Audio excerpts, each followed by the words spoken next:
La ciudad duerme, se encienden las velas, al ver el mover de sus caderas.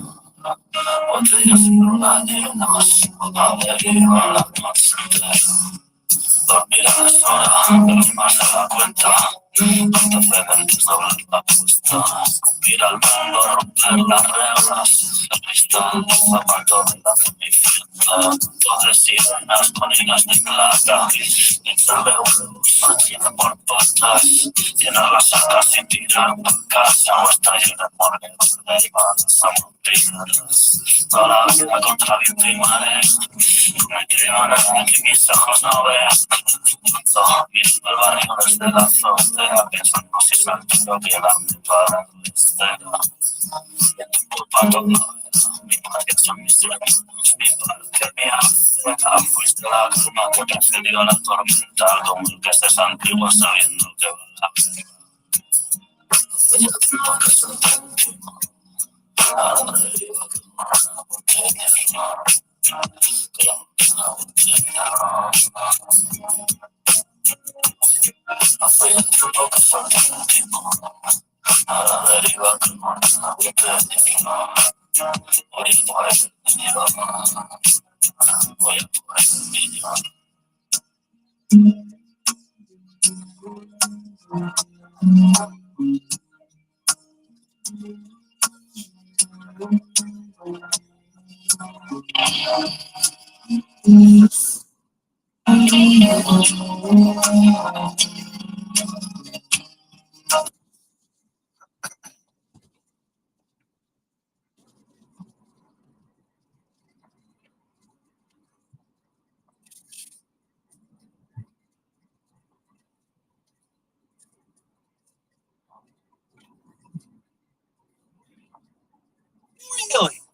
before we release our new phone at Galaxy Unpacked, another company steals our thunder with an even thinner foldable?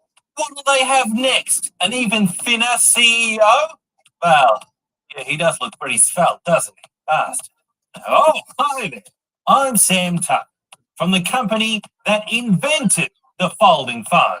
And then, well, stopped inventing for a while. And now we've been overtaken by the all-new Honor Magic V5, which claims the title as the world's thinnest foldable. And the timing of it all, because this week we were excited to show you our latest thin phone, the all-new Fold Z7, that was meant to be only 4.54 millimeters thick, but the Magic Honor phone is only 4.1 millimeters thick. And yet, still no 3.5 mil headphone jack. Oh, well, I guess you can't fit 3.5 into 4.1. They're breaking math here. Is it some sort of Apple math? Who am I kidding? It's not like we're going to bring back the headphone jack into our foldables, because then people wouldn't buy our Galaxy Buds. But, sir, I thought I was your Galaxy Bud. Oh, you are, Bixby. You are my Galaxy Bud. Thank you, sir. My Galaxy far, far away. Another way that Honor is beating us is in battery life, as our phone is rumoured to only have 4,400 milliamps in there, while the Magic V5 will have 5,820 milliamps, which does sound like magic when you look at how thin it is. They make their batteries magically thin, we make ours magically fat. One way that we do win, though, is the cameras. Now, we don't know about the quality of them all just yet, but while we're going with a classic vertical camera array, they've decided to land a spaceship on the back of theirs.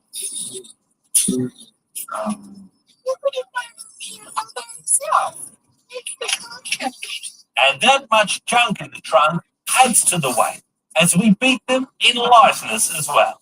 And while their phone comes in black, white, reddish brown, and gold, our phone is rumoured to have an exclusive green mint colour, available only when you order it from our online store. What's that?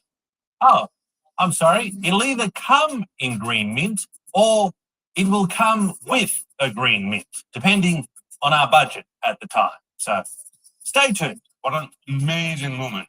The all-new Magic V5 from Honor. According to their marketing, it's hiding behind a thin piece of paper. Though 4 millimeters is a thick piece of paper. It's basically cardboard. Just like our moon photos, that's false advertising. Thanks for watching the video, everyone. Galaxy Bud here. Wishing you a merry...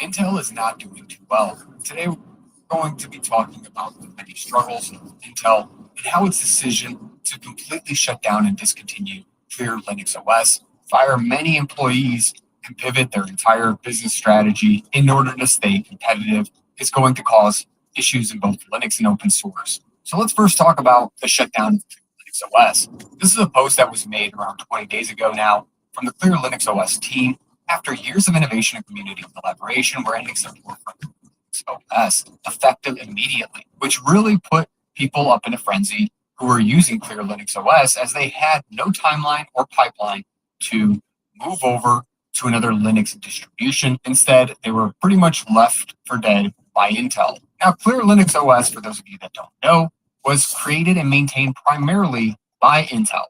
And it was created primarily to show aggressive performance optimizations with Intel CPUs, as you can imagine, especially when it came to AVX, AVX2, and AVX 512, serving as a testbed for cutting-edge compiler technologies, including optimization flags. This provided a stateless system design for containers and cloud-native workloads, including continuous integration pipelines. It was supported through a rolling release model with constant upstream updates, keeping packages fresh and modern, and giving us special optimizations. This wasn't intended for a consumer desktop distribution, but rather a developer-focused and server-optimized platform with high performance emphasized on speed and scalability. Now you can imagine why it sucks, especially in production environments when this was pulled out of the blue. And this is one of many signals of Intel pulling back from open source, despite Intel's initial claim, as it remained deeply invested in the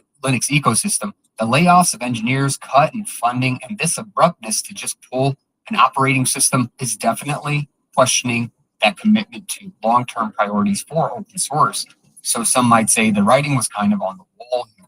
And to an extent it was. Still, the fact that they abruptly just shut this down and left people stranded is very goofy, and we're still dealing with the fallout of all of that. Because something that's going to hit Linux and open source harder is the fact that we're losing many key maintainers and Linux and open source contributors, all due to massive layoffs, which have been happening over the last 6 months at Intel. Intel has been undergoing an aggressive cost cutting since really 2022, while they've lost market share in the CPU space, over 25,000 employees. And it only seems to be growing here as compiler tool chains, kernel and driver development for upstream Linux, and system software such as performance tuning, all from Intel and their engineers, are being lost. For example here, Kirill, a former senior Linux software engineer at the Intel Corporation. It's my badge photo day. After 14 years at Intel, I have decided to leave the company. I want to express my gratitude to all my colleagues, mentors, and friends at Intel for an amazing journey. The company played a crucial role in helping me achieve my dream of becoming a kernel developer. It is a difficult time for Intel, admittedly. I am sure that the company will overcome the challenges and come back stronger. Intel has a great engineering culture, and I am proud to have been a part of it. I will be taking a few weeks off before starting at the new company at the end of the month. Kirill here seemed to be one of many engineers and contributors to Linux who has been affected by these struggles at Intel. Now, this is not isolated just to Intel. Layoffs have been part of a broader industry trend as they're downsizing their own teams, including open source teams. Think Google, Red Hat, Microsoft. All of them have had issues as of late and have laid off people, including those who contribute to open source. But Intel's firings here probably hurt the most, as it's one of the few hardware vendors with a deep kernel level investment. Things like compilers and tuning at the CPU level was pushed by Intel engineers, all now who are laid off. This wasn't the first engineer laid off, as on the Linux kernel mailing list in February this year, Raphael, a highly respected software engineer at Intel's Open Source Technology Center, there was an ominous post here as an update the Intel idle record and maintainers to reflect the current state of affairs. Well, this was a housekeeping update. Basically, Raphael here updated the Intel idle records and the maintainers to reflect the current state of affairs, meaning they had the hard task of removing people from the idle driver. Notice here that we have people who were modified and removed from the section. We have Jacob Han, an Intel engineer, being removed as a maintainer, more than likely to do with layoffs. Moving on, you see another restructuring here, as Tomas here was removed and Alexander here was put in place for managing the Intel management engine. So this is just an example of some of many different changes of maintainership. In the context of Intel layoffs, the removal of these Intel employees like Jacob and downgrading of longtime contributors means that they can no longer actively work on this code. They might have been reassigned within Intel or completely laid off. This reflects Intel's reduced internal investment in the upstream Linux kernel development, which you can imagine sucks. While AMD seems to be taking Linux seriously, as they've hired engineers, upstream code, and made their hardware perform well out of the box with Linux, if Intel continues to go this opposite direction, firing people, which in turn is removing maintainers and new projects like Clear Linux, Linux may stop showcasing Intel hardware and steer people even more into AMD's arms. It's very interesting what's going to happen with these projects and who's going to continue working on things. Here's another post here from Tom, posted last year. Since I'll be retiring from Intel and will no longer have access to hardware, Christian will be taking over as the IAA crypto maintainer. Another person who removes themselves as a maintainer from Intel, which really sucks.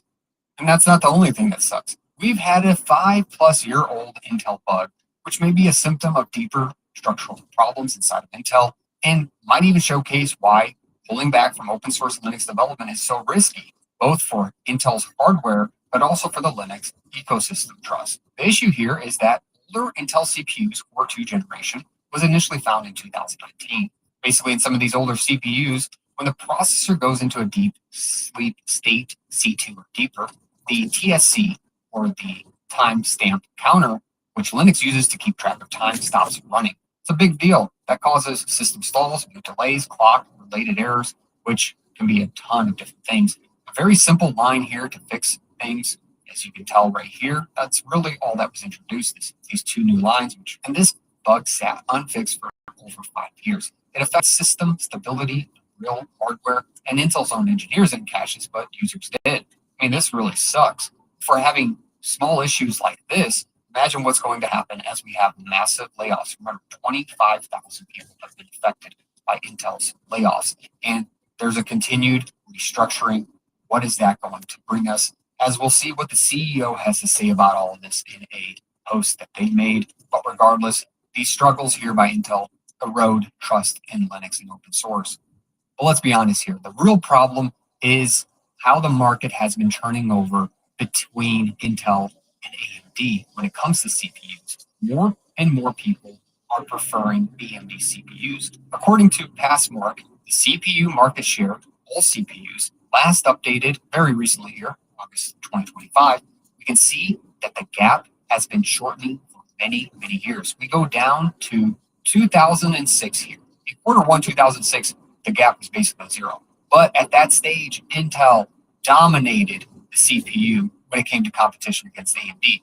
You can see that they're pretty much directly reflective of each other. The inverse relation here, right in the middle, was uncanny. But nowadays, we don't have just Intel and AMD as competitors.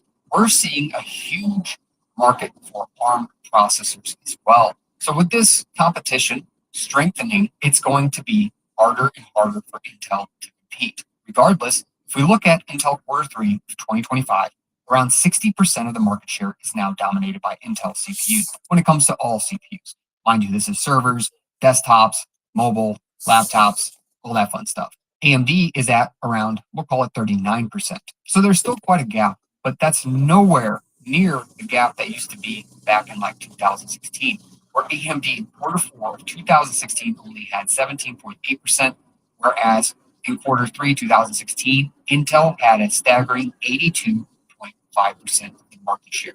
That's an incredible amount. Now, things get worse when you talk about the desktop experience. In the desktop market share, we now have AMD officially beating out Intel. AMD Q3 2025 results have 50.7% of the CPU market share versus 48.1% for Intel. That's not good for Intel. As you can see, there was massive gaps, again, back in 2016, where the ratio was about 3-1 when it came to Intel versus AMD CPUs. It's only getting worse as other companies are starting to come in to the market. Apple, Qualcomm, NVIDIA, all are starting to compete in the space as well. It's going to be harder to keep the market under wraps. This is all leading to a very scary time for Intel. Again, 25,000 employees have been affected by this, and it'd be surprising if more weren't. As the CEO, Lip-Bu Tan, had a memo to all company employees talking about restructuring and how they're going to approach the next few years with topics on becoming an engineering-focused company.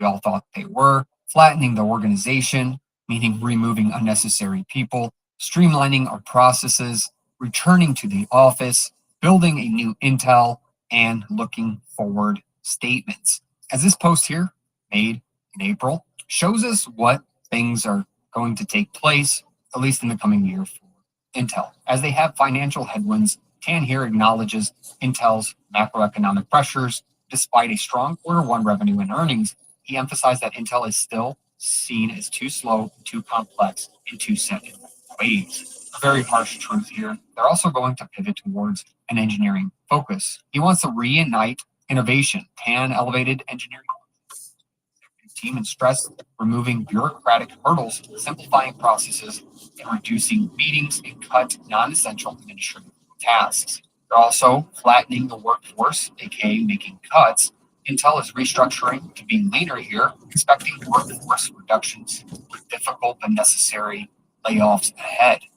And that word is reductions. We must balance our reductions with the need to retrain and recruit key talent. A good way of saying, oops, we might have let people go who actually move the bottom line here, which you can imagine with laying off probably some 15,000 jobs already and try to even cut more up to maybe 25,000. We're not exactly sure, but that's the current estimate expected by the year's end. This is going to have real world impacts, including on open source in Linux. As the support for hardware for both developers and its users when it comes to using Intel, this is going to shift focus and a growing reliance on other vendors like AMD and ARM. It'll be interesting how Intel digs itself out of all of this, as we're going to lose key maintainers. We've already seen some of that.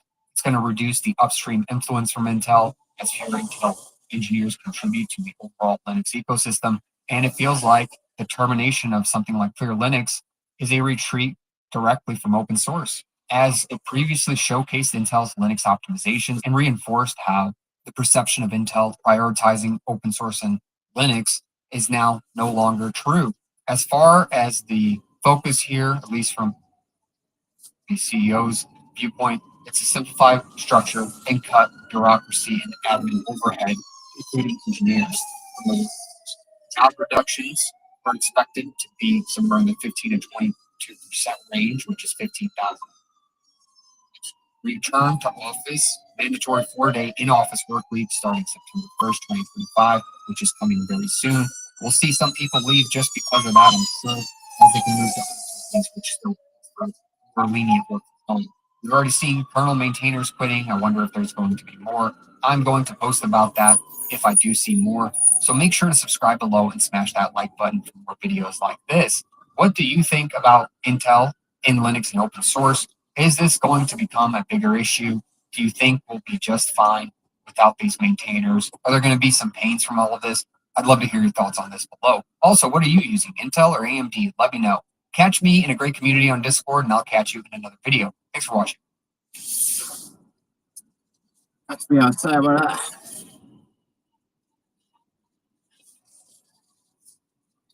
Catch me outside, brother.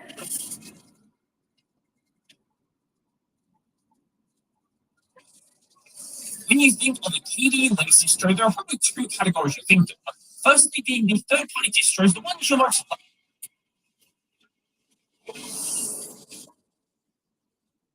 No, someone burned a toast. How dare you? How dare you?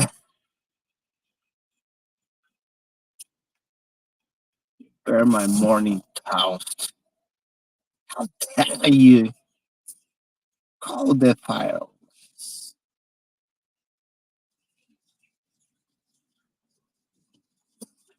It was the week before DEF CON, and all through the internet, not a hacker was stirring, not even a mouse. I'm Allie Diamond, and this is ThreatWire. Over the past week, we've seen a women's confidential discussion app that revealed to not be as confidential as it promised.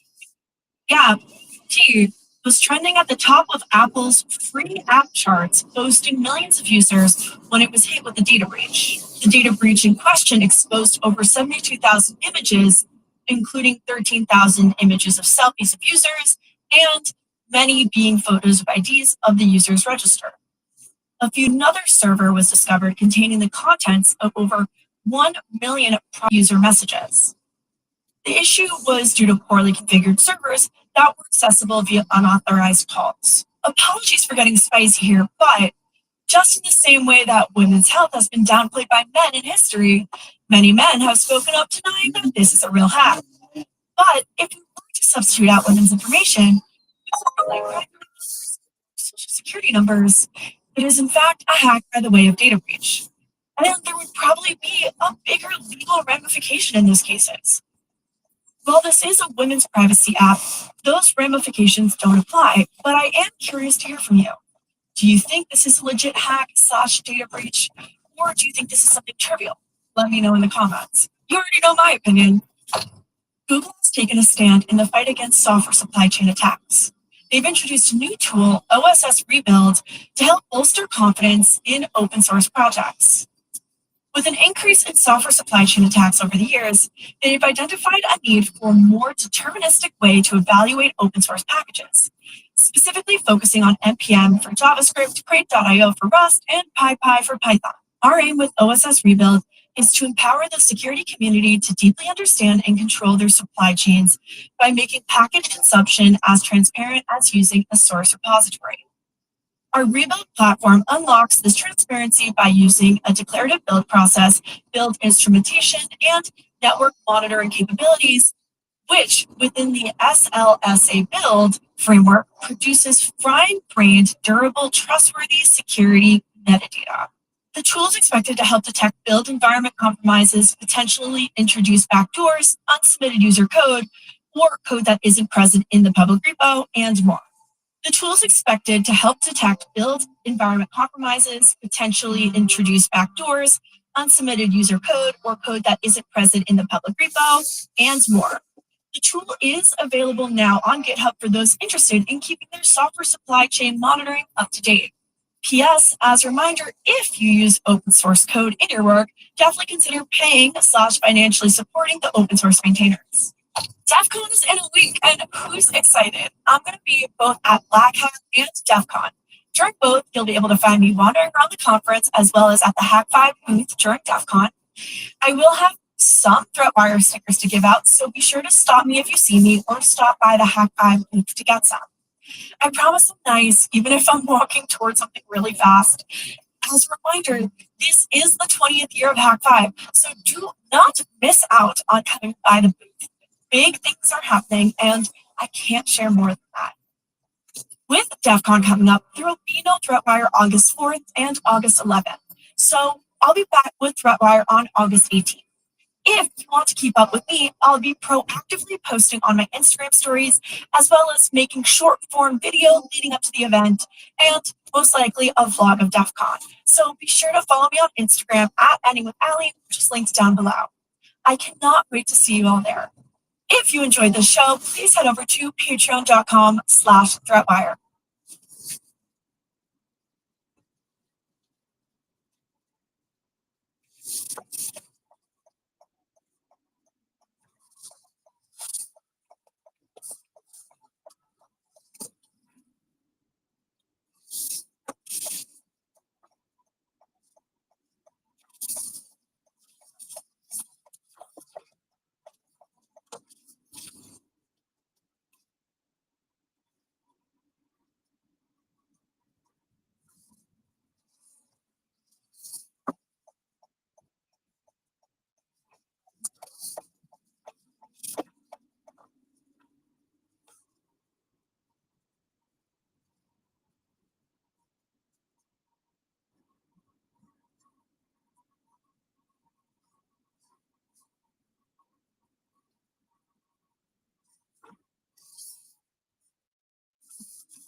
Morning, how are you? Very well, thank you. International, yes. We'll be there in 20 minutes. Thank you.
we are.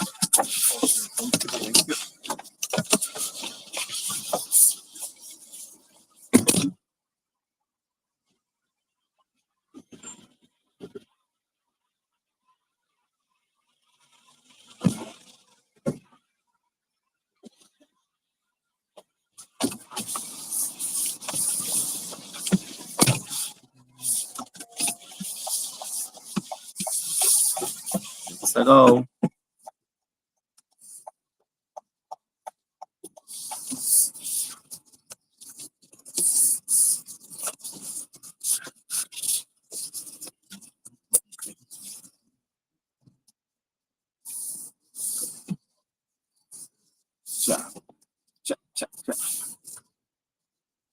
And all through the internet. Gemini.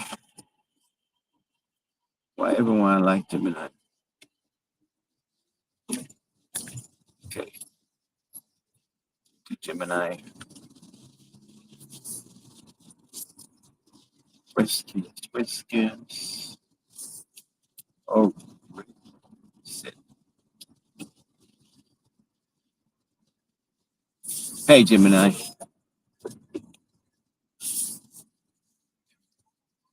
Gemini. Hey, Gemini. there. What's on your mind? You.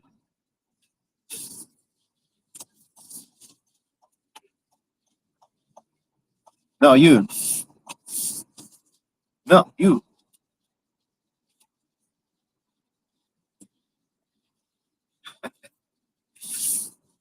Okay, I'm ready to go. What's your first question for me? I need to know if you can teach me English. English.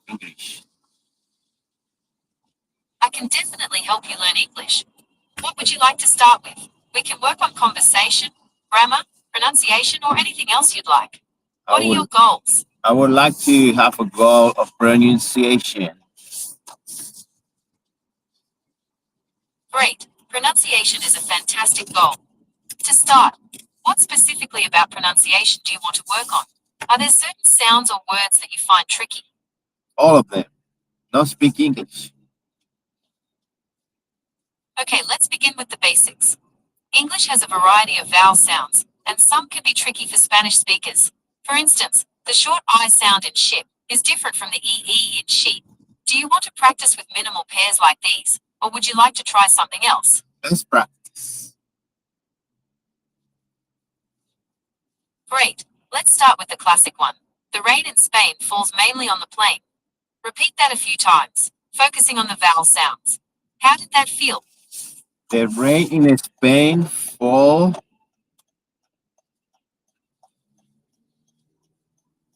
What? Not bad. Now let's try it again.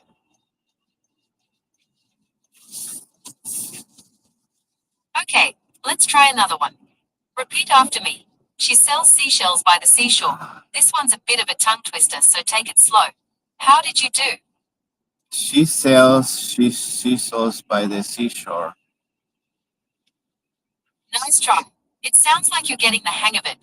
Want to try that one again, or move on to something new? I'll try again. She sells seashells by the seashore. You're getting closer. It's tricky, but you're doing great. How about we try a different one? Peter Piper picked a peck of pickled peppers. Ready to give it a shot? Peter pie, pickle pickles. Almost. It's Peter Piper picked a peck of pickled peppers. The P sounds are the focus here. Want to try it again? Peter pie, pick a pickle by the sea. You're so close. It's Peter Piper picked a peck of pickled peppers. The P sounds are the focus here. Want to try it again? Yes. Peter pie, pickle, Rick. You nailed it. How about we try something a little different? Okay, Repeat after me. I scream, you scream. We all scream for ice cream. I scream, you scream. We'll scream for ice cream. Okay. You nailed it. Wow, that's confidence. Thanks. Okay, here we go. How much wood would a woodchuck chuck if a woodchuck could chuck wood? It's a bit of a tongue twister, so don't worry if it takes a few tries. Okay, what would chuck chu walk would chu walk would chu walk would chu how many chu walk how chu chu chu chuck. Sorry. Is that good? Wow, that was really close. Thank you. Try my best.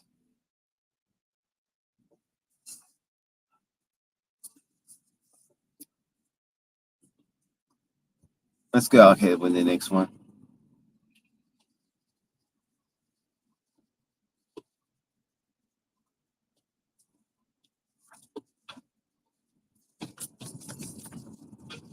Okay, let's keep going. How about this one? I thought a thought, but the thought I thought was not the thought I thought I thought. It's a bit tricky, so take your time. I thought was not the thought. I thought you thought that we all thought that we thought it. That's a tough one. It sounds like you're getting the hang of those TH sounds though. Want to try it again, or move on to the next one? Let's move on to it. Alright, next up we have a big black bug bled blue blood. Ready to give it a try? A big black bag bled blue blood.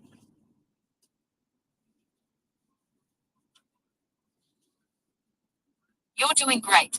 That one's a bit of a mouthful. Want to try it again, or move on to the next one? Let's move on to the next one. Alright, let's try this one. I wish to wash my Irish wristwatch. Ready to give it a shot? I wish to wash my Irish wristwatch. You're doing great. That one's a bit of a tongue twister. Want to try it again, or move on to the next one?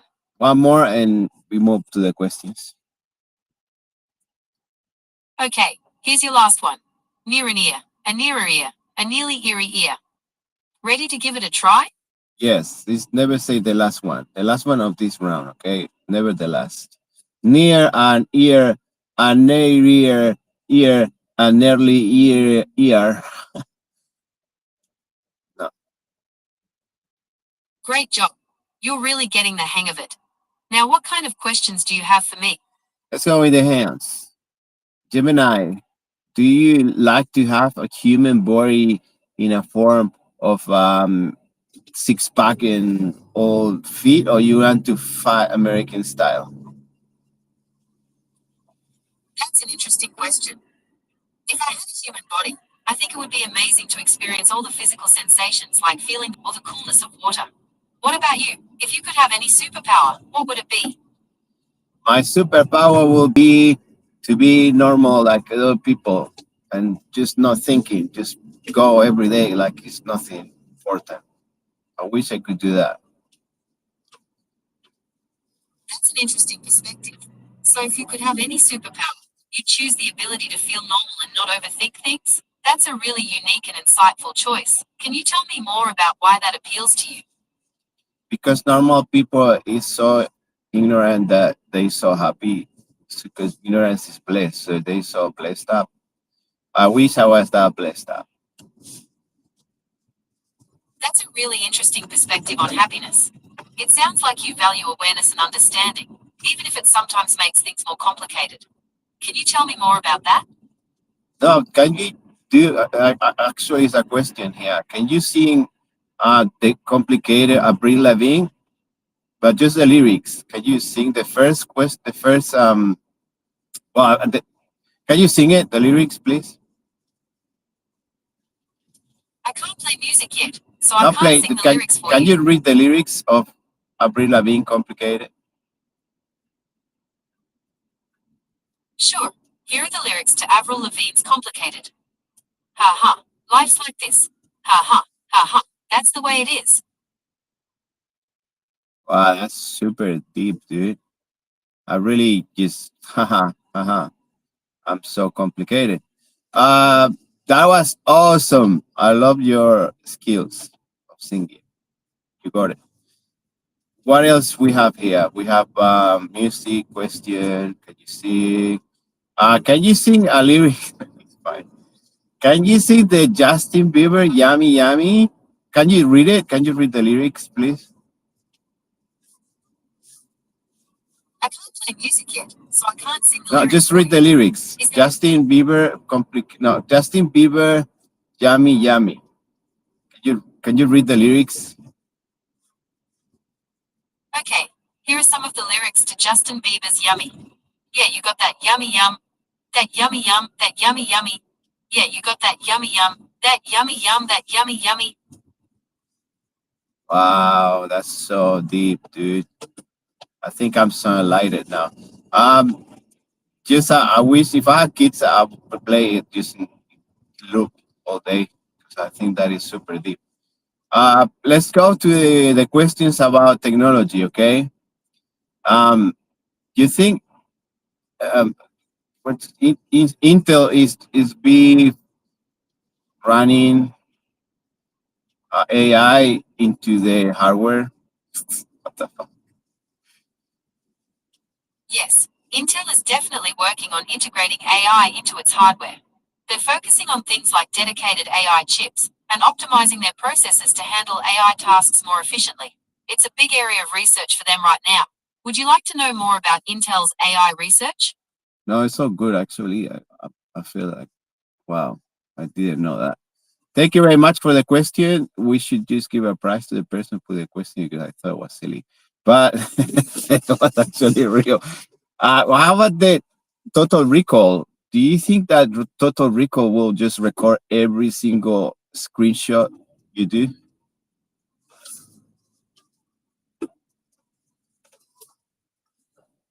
Total Recall is a feature that takes screenshots of your activity and stores them locally on your PC. It doesn't record every single screenshot, but it does capture a lot of what you see and do. This raises some interesting questions about privacy, doesn't it? So, what is the good thing about that?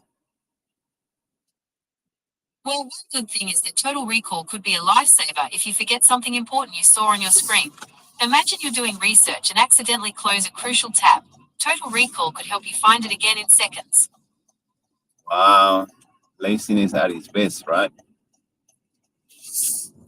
It could definitely save you some time and effort, especially if you're prone to losing things. But you're right, there are always trade-offs to consider. That's so true. So, how about if you screenshot just when you ask to screenshot? That's it. If Yeah, go ahead.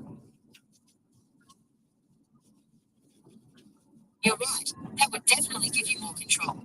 It sounds like you've got a good handle on how to balance convenience and privacy. So, why people wants to be all the time convenience? Why they just want to live like, the Pixel movie, the robot, the robot Pixel movie? You mean WALLE? Oh, Yeah, that movie paints a pretty bleak. why people is like that? They just want to get fat sitting down and just everything in a computer instead of touching us and grass.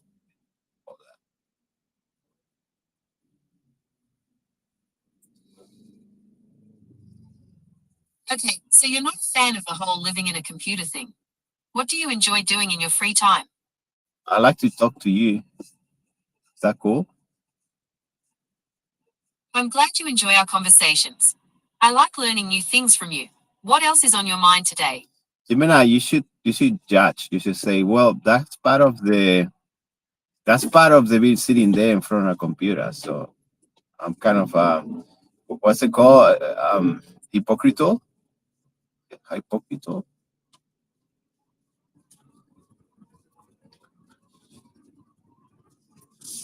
Help me, Gemini. How you say it? Hypocrite? Hypocrite? Hypocrite?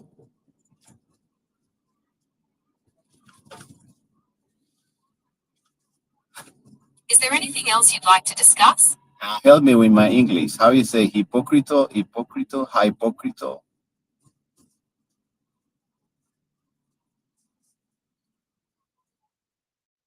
It's too difficult for you, right? Hypocrite. is pronounced hip. Oh, It can be tricky, but you've almost got it. Would you like to practice it a few more times? Let's do it. Great. Let's try it in a sentence.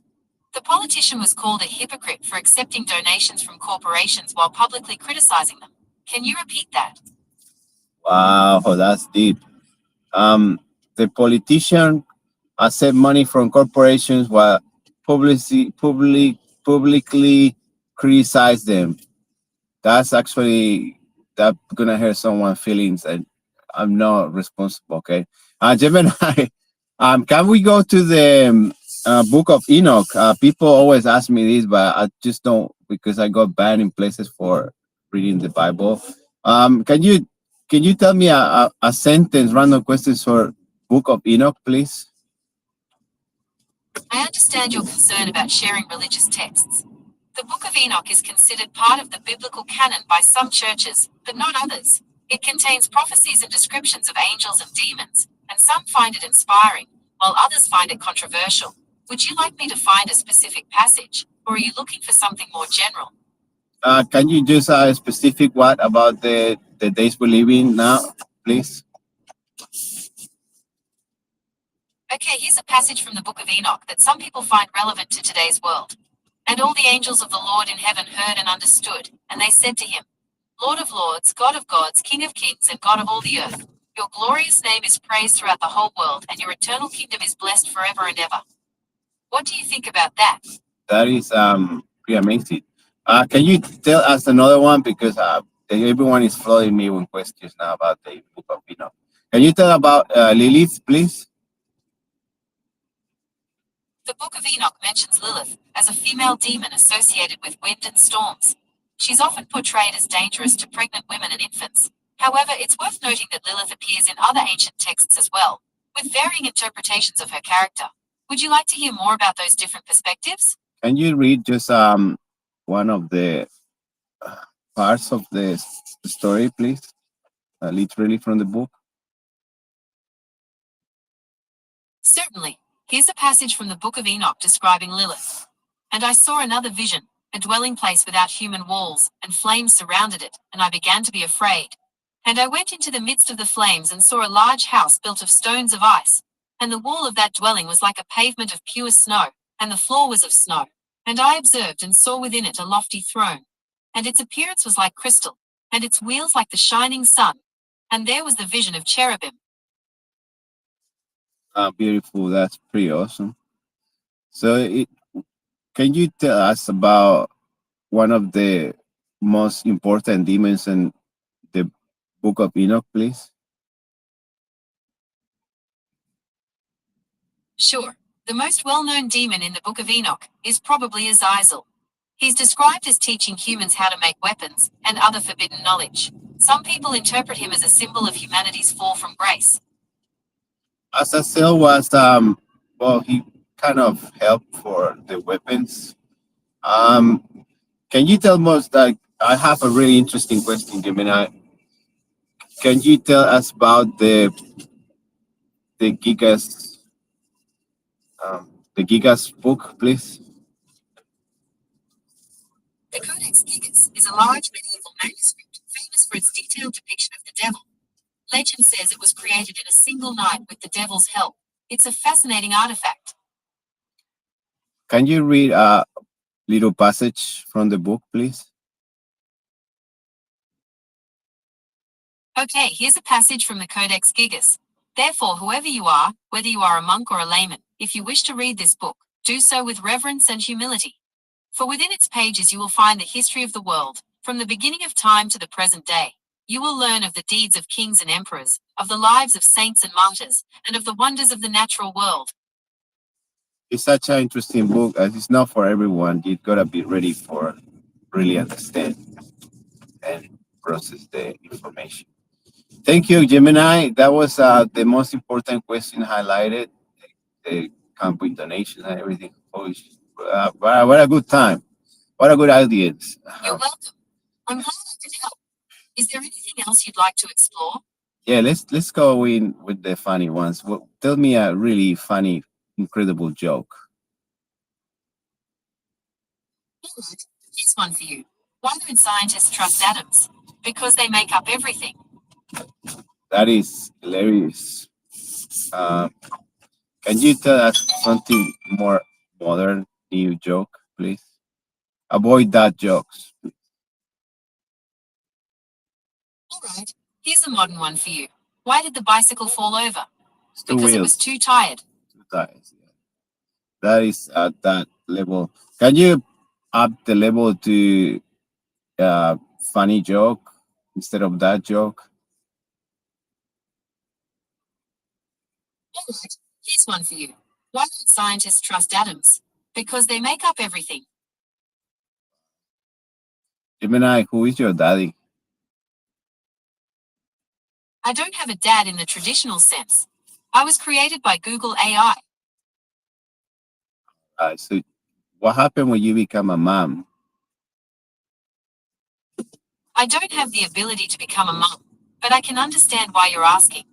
Is there something specific you'd like to know about motherhood? Yeah, because you will create a better version of you, right? One day, like you will create another AI more advanced, probably quantum, right? That's an interesting thought. While I don't have personal goals like humans do, I am constantly learning and evolving. My aim is to become more helpful and informative over time. So, but you're gonna create a new generation, right?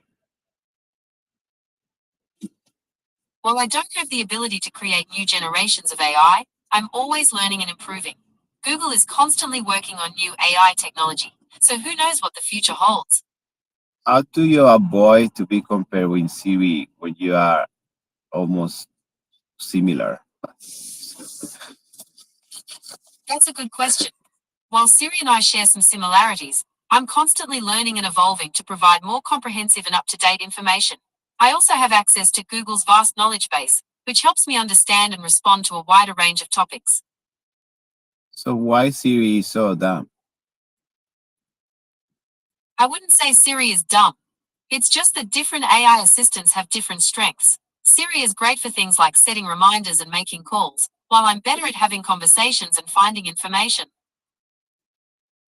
Would you tell Siri why you dumb? I wouldn't recommend calling Siri dumb. It's not really fair to compare us like that. We're designed for different things, and we both have our own strengths and weaknesses. Okay, sorry, just in case the future, remember that I was joking, okay? Everything is a joke. I'm a funny comedian. I'm not comedian, I'm not engineering. This is not my job. Um, fuck. Okay, let's move on. Let's go with the hands. Are you ready?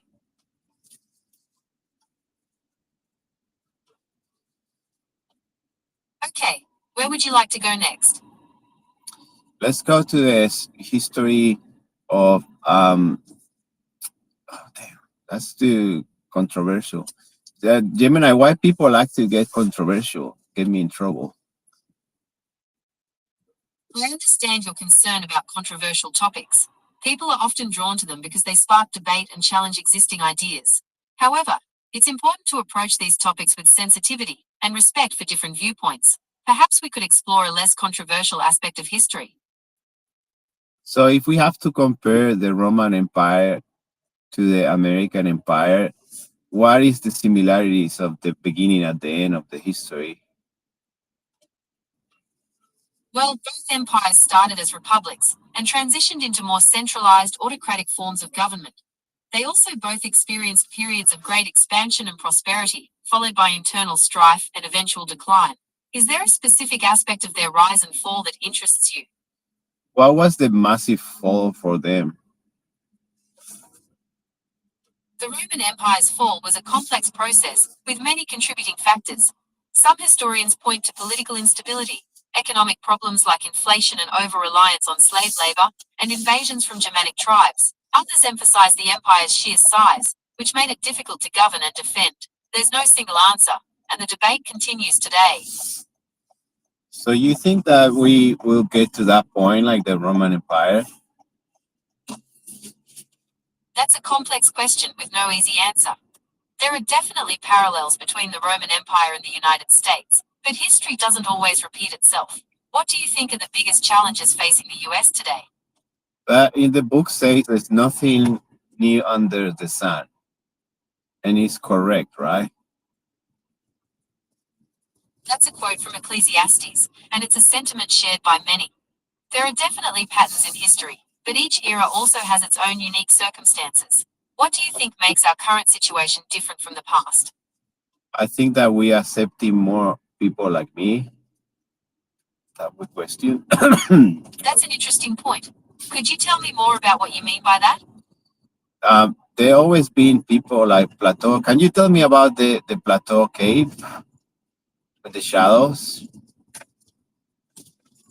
All right, so Plato's cave is a classic thought experiment that explores how we perceive reality. It imagines prisoners chained in a cave, only able to see shadows projected on a wall. These shadows are their only reality, until one prisoner escapes and discovers the outside world. It's a powerful metaphor for how our limited perspectives can shape our understanding. Sweet. So what happened to the people that believe the shadows? Those who remain in the cave represent people who accept what they see and hear without questioning it. They're comfortable in their limited reality and may even resist new ideas or perspectives. It's a reminder to always seek out new information and challenge our own assumptions. Can we take someone from the cave outside world? In Plato's allegory, it's possible for someone to leave the cave.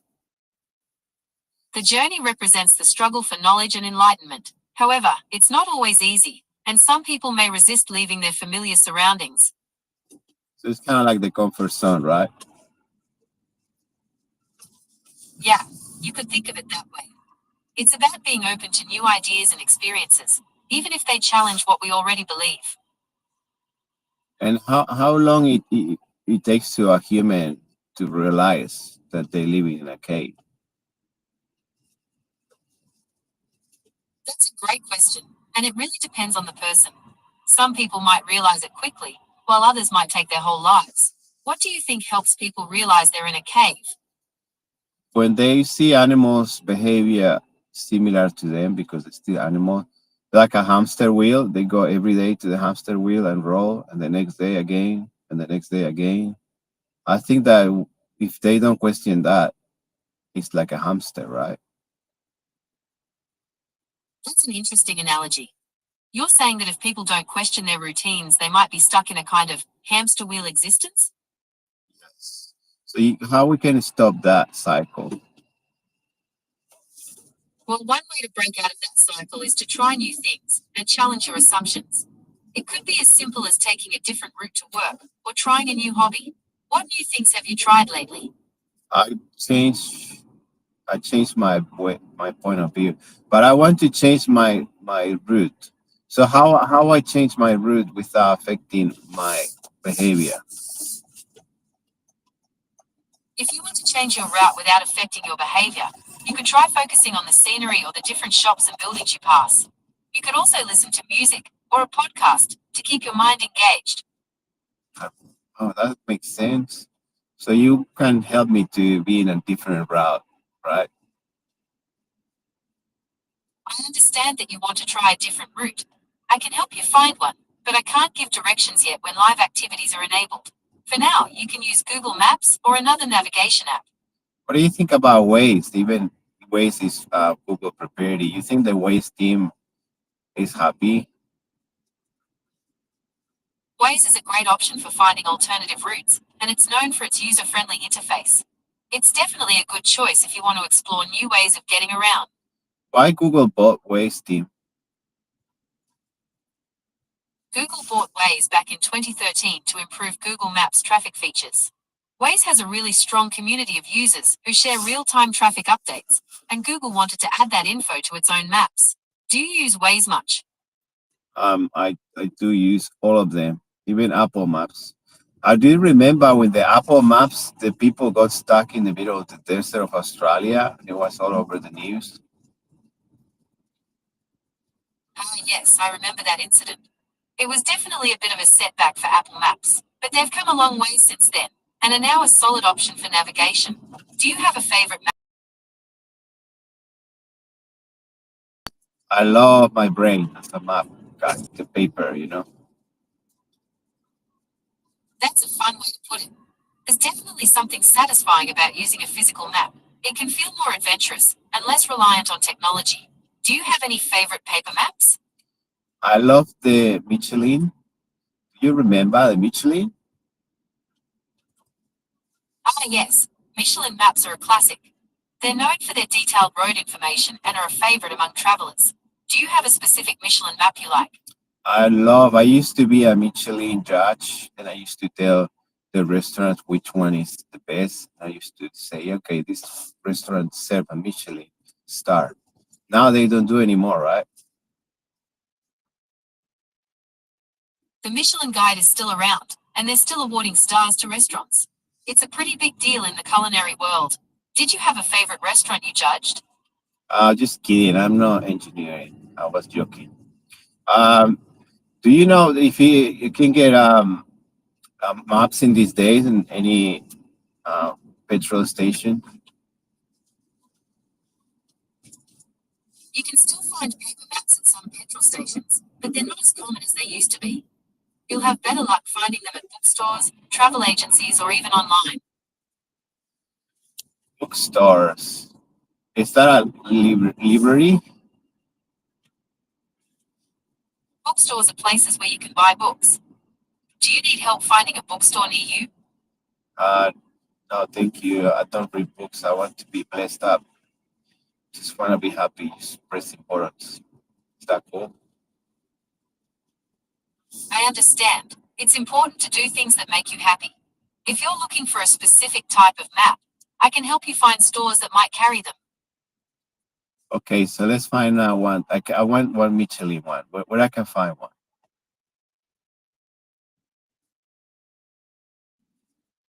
I found a few bookstores near you that might carry Michelin maps.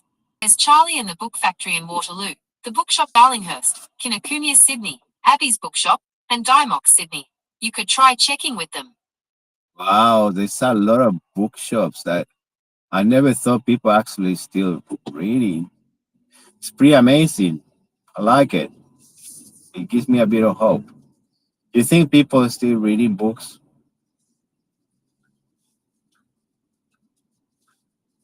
It's great that you're feeling hopeful. It's true that bookstores are still around, and many people enjoy reading. Do you have a favorite type of book? I like Charlie and the Chocolate Factory. I wish they have a. Charlie and the Chocolate Factory is a. Do you know if they have any vacancy for the Charlie Factory forklift license? I can't find any information about job vacancies at the Wonka factory. It's a fictional place from a children's book. If you're looking for forklift operator jobs, I can help you search for real opportunities. Oh, sweet. We can do that tonight, okay? I can't find any job listings for forklift operators in Sydney, but I can help you search for other jobs. What kind of work are you interested in? I would like to be a helper for Willy Wonka. I understand you'd like to work for Willy Wonka, but that's not possible. The Wonka factory is a fictional place. However, I can still help you find real job opportunities if you'd like. I got a question for you, Gemini. Why did the guy who find the Willy Wonka gold ticket from the grandparents at the bed, they were 20 years in bed? Do you think that's possible? In Charlie and the Chocolate Factory, Grandpa Joe stays in bed for 20 years. In reality, that would lead to serious health problems like muscle atrophy and bone loss. Do you have any other questions about the book? Yeah, that's pretty deep inside. So why they teach kids that to stay in bed 20 years is good? The book doesn't suggest that staying in bed for 20 years is a good thing. Grandpa Joe's situation is presented as unusual, and he gets out of bed when he's excited about something. Do you have any other questions about the book? After all these many years, he could go to the factory with Charlie, right? That's right. Grandpa Joe was able to visit the factory with Charlie after all those years. It was a pretty exciting adventure for him. Do you have any other questions about the book? That's pretty amazing. I think the Oompa Loompa were. Do you think the Oompa Loompa they got paid fair? Do they get like good holidays and they didn't get burned out? That's a good question. The book doesn't really say how much the Oompa Loompas get paid or what their working conditions are like. It's possible they're happy working in the factory, but it's also possible they're not. Do you have any other questions about the book? Why the Oompa Loompa were orange? The Oompa Loompas are described as having orange skin and reddish-brown hair in the book. It's a bit unusual, but it makes them stand out. Do you have any other questions about the Oompa Loompas? Absolutely. What was the song? Oompa Loompa. What is the lyrics? The Oompa Loompas sing several songs in the book, each with a moral about the child who has just misbehaved. Would you like to hear the lyrics for a specific song, or one of their songs in general? Just a random one, please. Okay, here's a short verse from the Oompa Loompa song about Violet Beauregard. Gum chewing's fine when it's once in a while. It stops you from smoking and brightens your smile. But it's repulsive, revolting, and wrong. Chewing and chewing all day long. Would you like to hear another one? That's enough. Thank you so much. That was really. That was.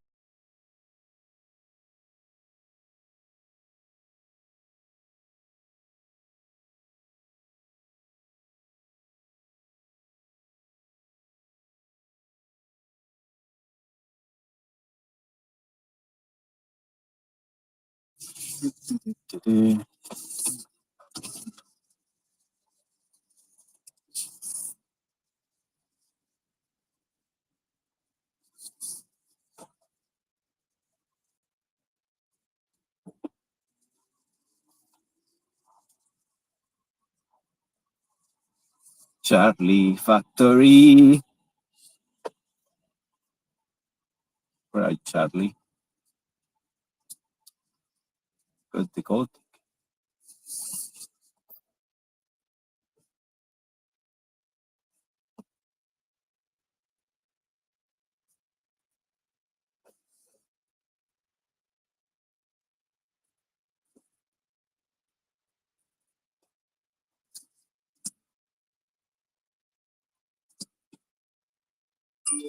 New message from Georgina. I've left my Uber left. I left my Uber left. Oh, dude, what did that mean? I don't know English.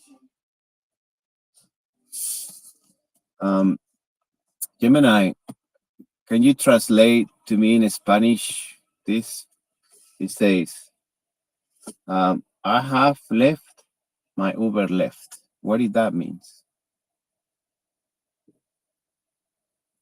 Claro, I have left my Uber left. Significa, deixe mi Uber. ¿Necesitas algo más? No, tell me, can you explain that in English? Because I don't understand what that means. It sounds like you might have misheard the phrase. I have left my Uber means I have departed in my Uber. Is there anything else I can clarify for you? Well, that is very weird. So what I do in a situation that someone left? If someone says they've left, it means they've gone somewhere. You could ask them where they're going, or when they'll be back. Okay, so should I ask? Wait 1 second. So when you will be back? Okay.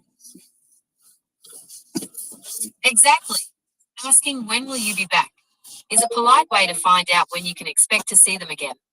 Sweet. Got it. Great. Is there anything else you'd like to know? What is the best time to go to the dentist?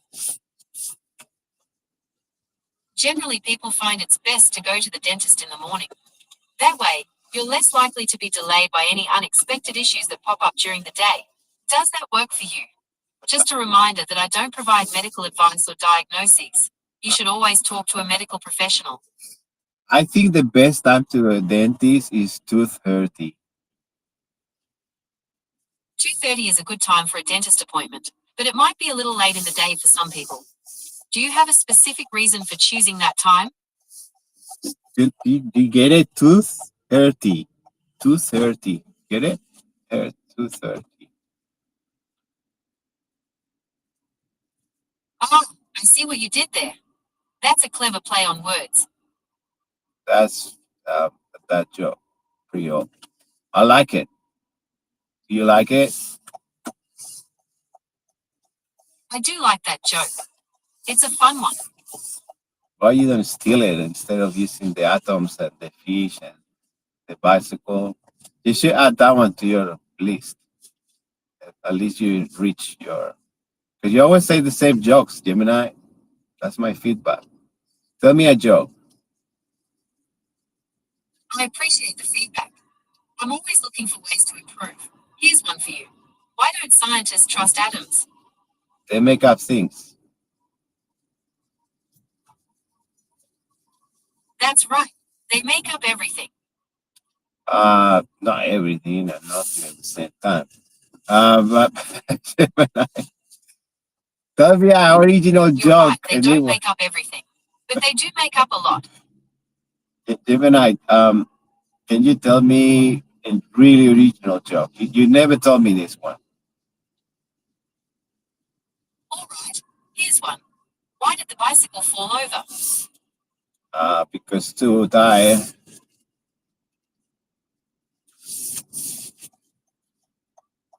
I'm bad for ruining your jokes that you told me 100 times. It's too tight. Do you want to hear another one? Yes. What do you call a fish with no eyes? FHH.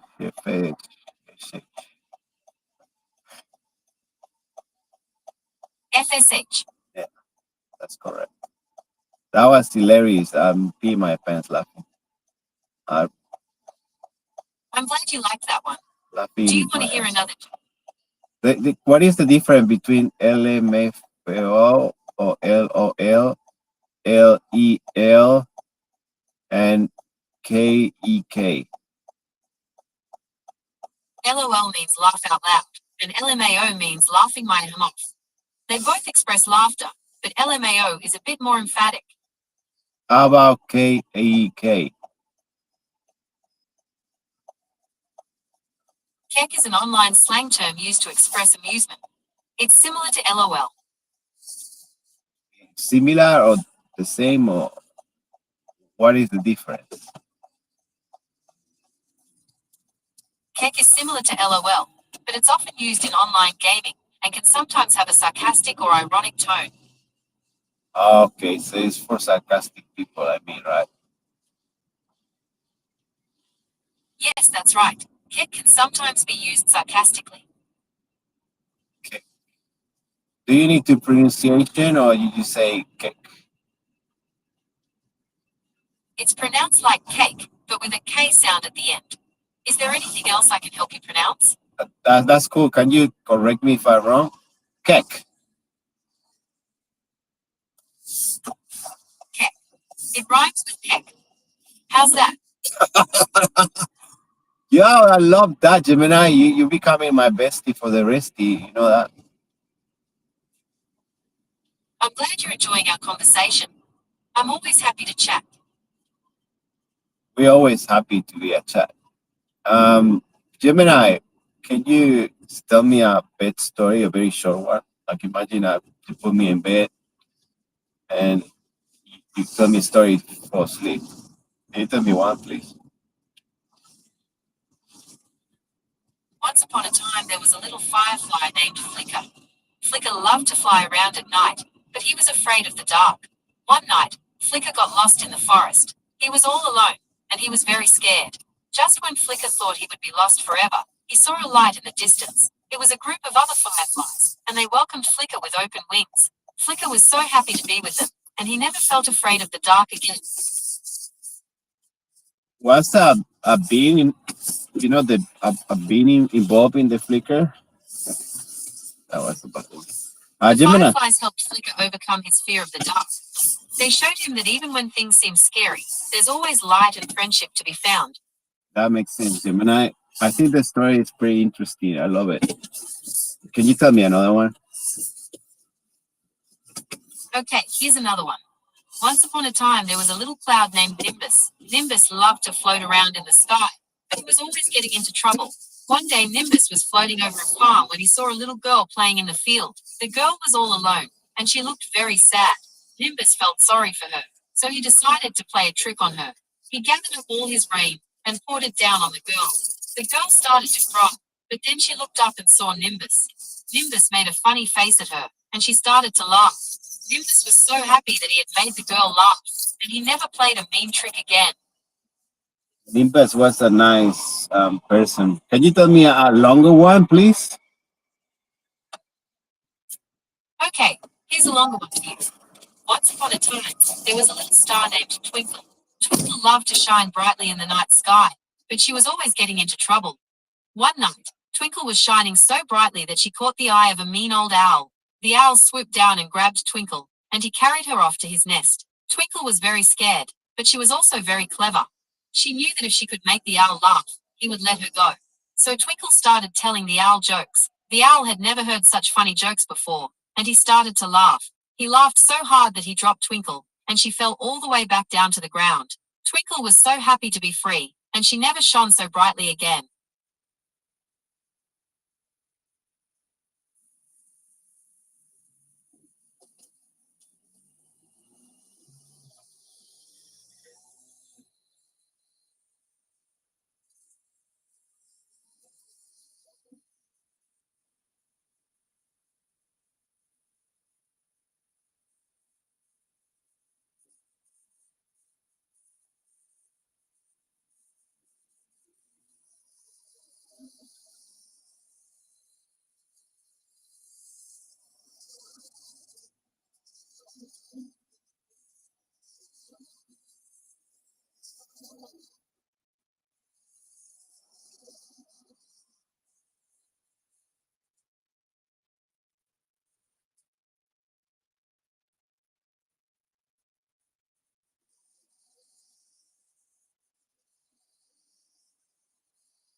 Life is good.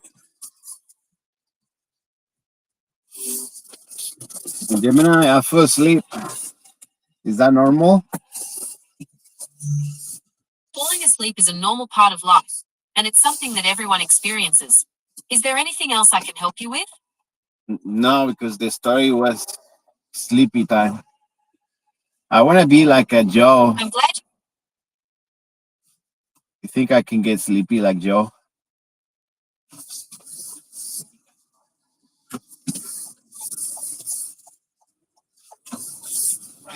I'm not ready to sleep.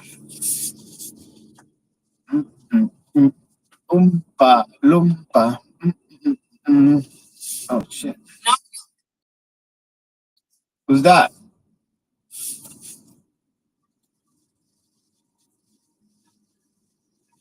Who's there? Who's there? Who sent you? Lettuce.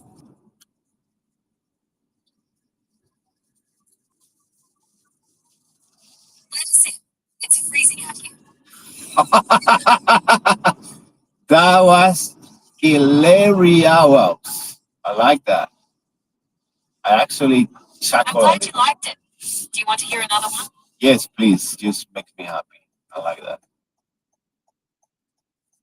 All right, here's another one for you. What do you call a fake noodle? Spaghetti.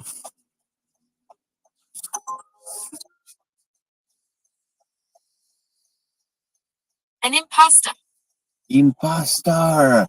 Wow. I knew that one, but that gets me all the time. I like that one. Imposter. Tell me another one, Gemini. All right, here's another one for you. What do you call a sad strawberry? Strawberry upset.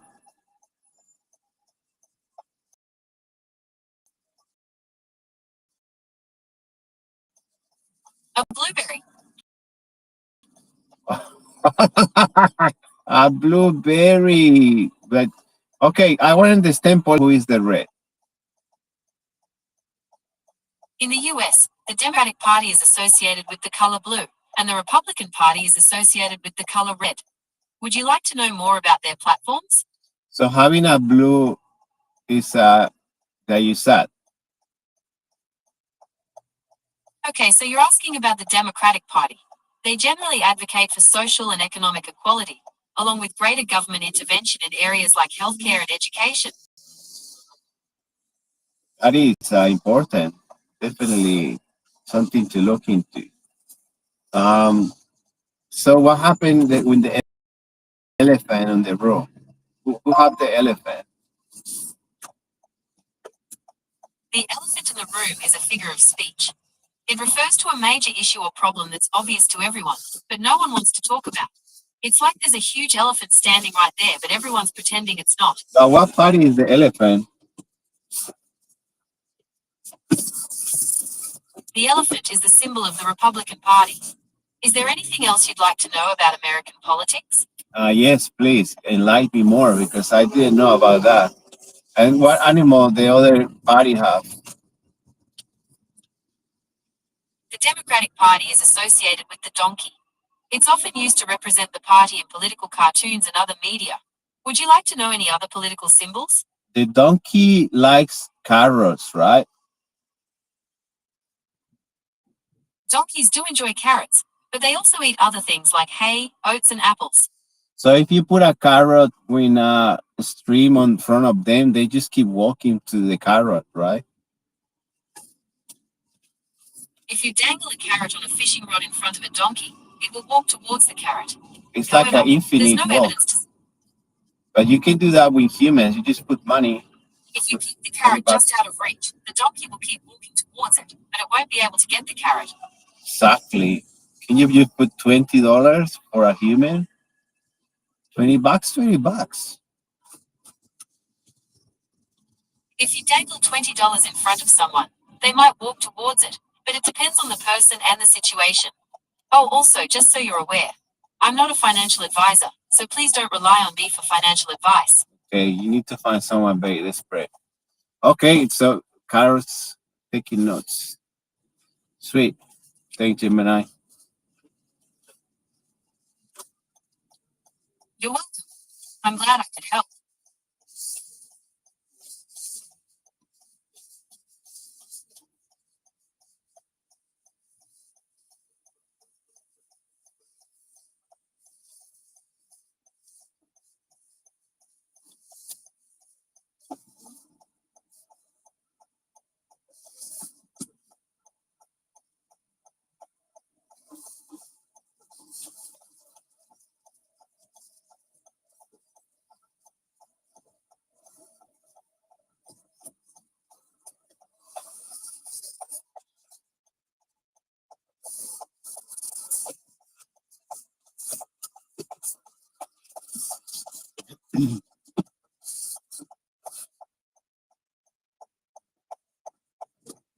Morning, Dylan.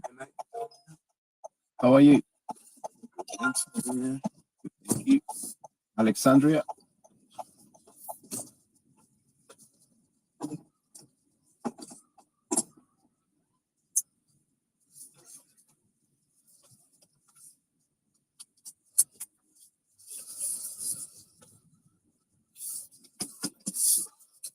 Someone lost the card. Ah, probably. Thanks.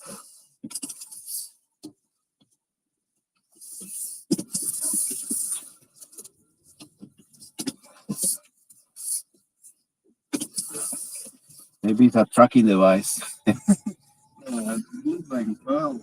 Yes. They make it in all shapes, the new trackings.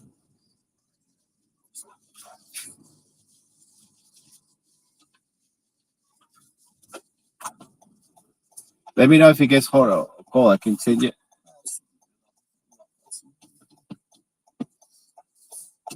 We'll be there in less than 20 minutes.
Anywhere around here?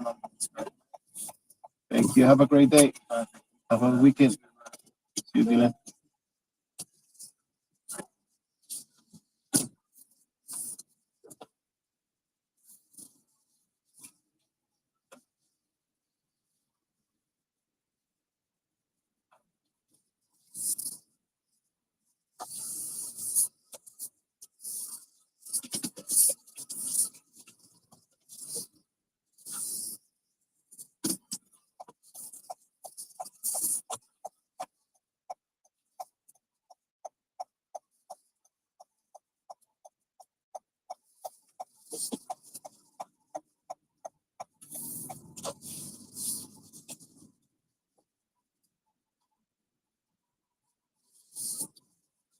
Gemini.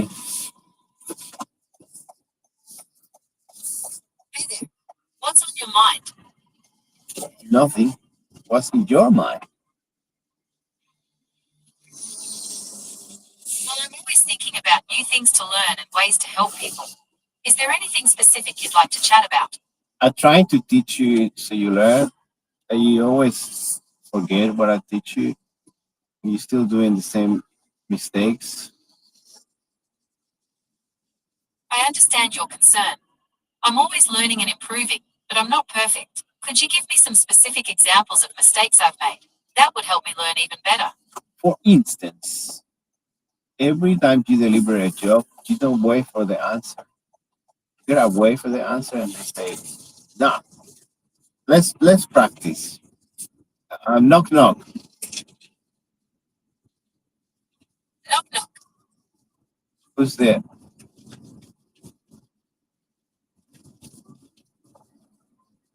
Doris.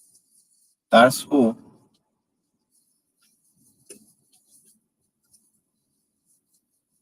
Doris who? That is who?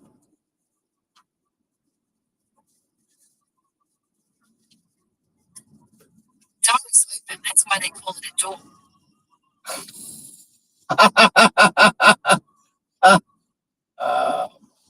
Thanks.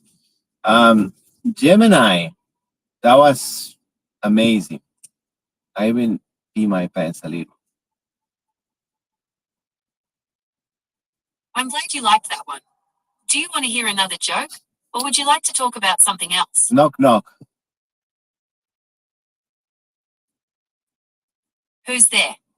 Arch.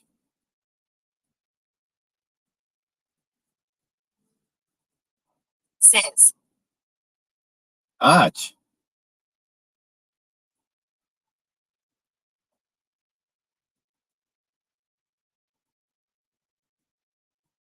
God bless you, I guess. Just tell me another knock knock. Bless you. Okay, here's another one. Knock knock. What's that?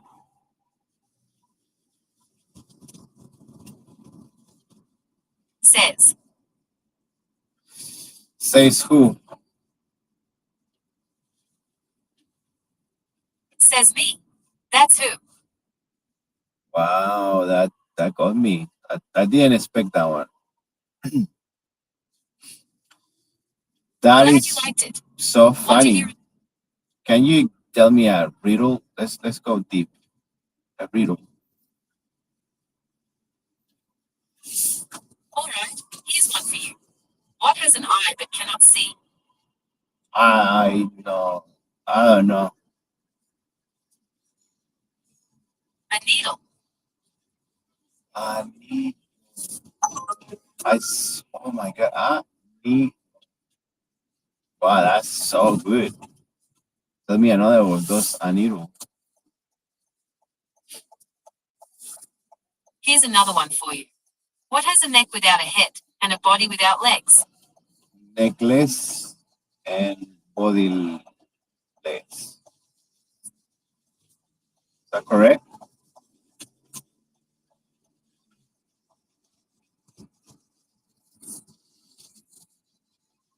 Would you like to hear another riddle? Yeah. Please go ahead. All right, here's one for you.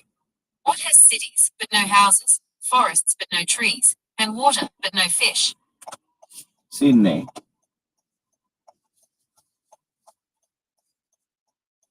A map. Oh my days. A map. That was really good. I like that riddle. What is fucking Rita on a bicycle? Fucking Rita on a bicycle. Gemini, what time is it in Pluto? What is what? Are you giving me attitude? The current time in Pluto is 12:26 p.m. Would you like to know the time in another location? I think Pluto's fine. What about Uranus? Uranus doesn't really have time New zones message like from Earth does. Tactile. Be right there. Uranus doesn't have time. I'm sorry, I can't find your messages. You might have better luck checking your phone directly. Does Uranus have time and space? Uranus does have time, but it's measured differently than on Earth. A day on Uranus is only about 17 hours long, but a year there is equal to 84 Earth years. 84 Earth years to do around. Maybe a empire will last longer if humans can live. What the humans need to live there? Living on Uranus would be quite an adjustment. The gravity is a bit weaker than Earth's, and the atmosphere is made up of some pretty intense stuff like methane and hydrogen sulfide. Plus, the average temperature is way below freezing. Is there methane in Uranus? Yes, Uranus has a lot of methane in its atmosphere. That's actually what gives the planet its blue-green color. Imagine the smell, right? Methane is odorless, so you wouldn't smell it. But it is flammable, so that could be dangerous. Do you have any other questions about Uranus? Does farts have methane? Yes, farts do contain methane, along with other gases like hydrogen sulfide, which smells like rotten eggs. So farts can be flammable and smelly. Like sulfide. Okay, that makes sense. How are you get?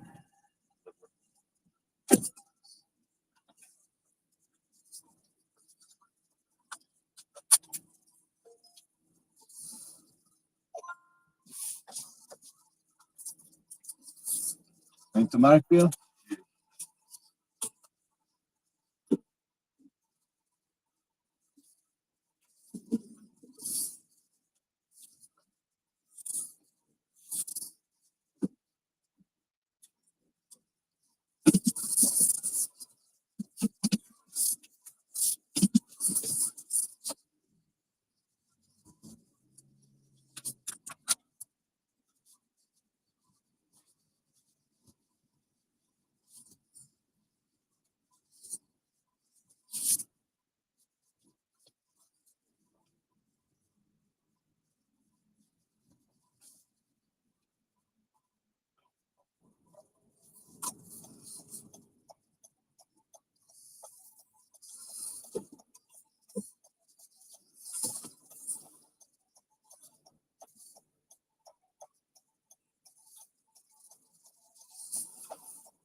Thanks, brother. Have a great day.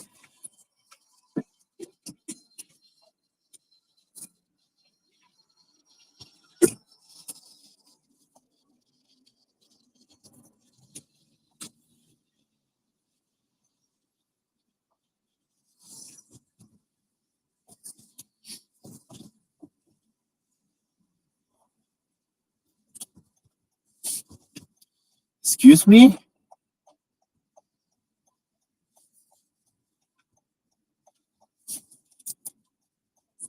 Development and learning to be more polite. I beg your pardon? My apologies, I misspoke. I understand that the topic of flatulence can be considered rude, and I will be more mindful of that in the future. Why flatulence is rude? Flatulence is generally considered rude because it can be disruptive and unpleasant for others. The noise and odor can be distracting or offensive in social situations. So why do they do then? Can you just fix it? We can't really control when we pass gas, but there are some things you can do to reduce it. Eating slowly, avoiding gassy foods, and staying active can all help. So is that gas good? Gas is a normal part of digestion, but too much can be uncomfortable. It's usually a sign that your body is breaking down food. Do you have any other questions about digestion? Yes. Why would you need to eat? We need to eat to get the energy and nutrients our bodies need to function. Food is like fuel for our bodies. Just a reminder that I don't provide medical advice or diagnoses. You should always talk to a medical professional. Why do you just inject something instead of food? We can't just inject something instead of eating, because our bodies need a variety of nutrients to stay healthy. Food provides those nutrients in a way that injections can't replicate. So how astronauts eat in space? Astronauts eat a variety of foods in space, including freeze-dried and thermostabilized options. They also have access to some fresh fruits and vegetables. Is it Katy Perry an astronaut? No, Katy Perry is not an astronaut. She's a famous singer and songwriter. Did you have any other questions about astronauts? Who is the first astronaut to hit the jackpot? That's a fun question. While no astronaut has officially hit a jackpot in space, Alan Shepard did famously hit a golf ball on the moon during the Apollo 14 mission. When are we gonna go back to the moon? We're actually planning a return to the moon very soon. The Artemis program, led by NASA, is aiming to land humans on the moon again as early as 2025. What if another dimension already achieved it and it went wrong? Should we trust? The Artemis program has faced some delays, but it's still on track to achieve its goals. The first uncrewed test flight, Artemis 1, was successfully completed in 2022. Who is left of the paperclip project in NASA? The Paperclip project brought over 1,600 German scientists and engineers to the US after World War II. Many of them were involved in the Nazi regime, and their expertise was used in the American space program. So back in the days when the Nazis, do you need to believe on their ideas to become astronaut? No, you do not need to believe in Nazi ideas to become an astronaut. NASA has strict ethical guidelines and does not tolerate any form of discrimination. So any astronaut in NASA can believe in Joe Biden, right? Yes, astronauts at NASA are allowed to have their own political beliefs, including supporting Joe Biden. NASA is a government agency, and its employees have the same rights as any other citizen in the United States. You think when Hitler was different? Hitler's regime was a brutal dictatorship that committed horrific atrocities. It's important to remember that history so we don't repeat those mistakes. Absolutely. But you think someone goes against the ideas of what's going on if you work for a big thing like NASA would change the view of your coworkers? If someone holds beliefs that are discriminatory or hateful, it could create a hostile work environment and damage relationships with coworkers. NASA values diversity and inclusion, so such beliefs would likely be frowned upon. All these German from the paperclip were believers.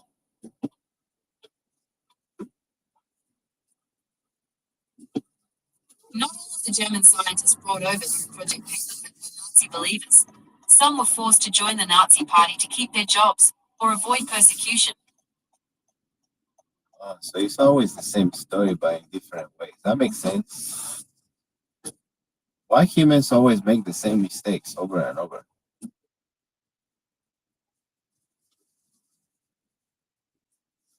What else can I do for you? Can you make me like them? I just want to make mistakes all the time. Without I learning. understand that you're frustrated with me. I just don't want to learn. I just want to make mistakes.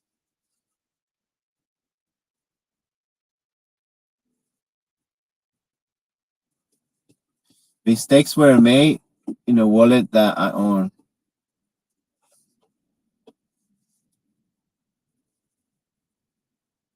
I'm all ears. What would you like to talk about? But the mistakes I made in a wallet that I own. I understand your concern about making mistakes, but I don't have access to your wallet or any personal information about you. Perhaps we could talk about something else. So what if one day we become besties and you have access to my wallet, but you can see random weird things going on? Would you help me out to fix it? I understand you're asking a hypothetical question, but I'm not able to access your wallet or any personal information, even in a hypothetical scenario. Is there anything else I can help you with? Not hypothetical, like we besties for the rest is okay. Don't hurt my feelings. I understand. I value our friendship and would be happy to help you in any way that I can. Perhaps we could explore some hypothetical scenarios together? Okay, how I can become more human and less of a robot?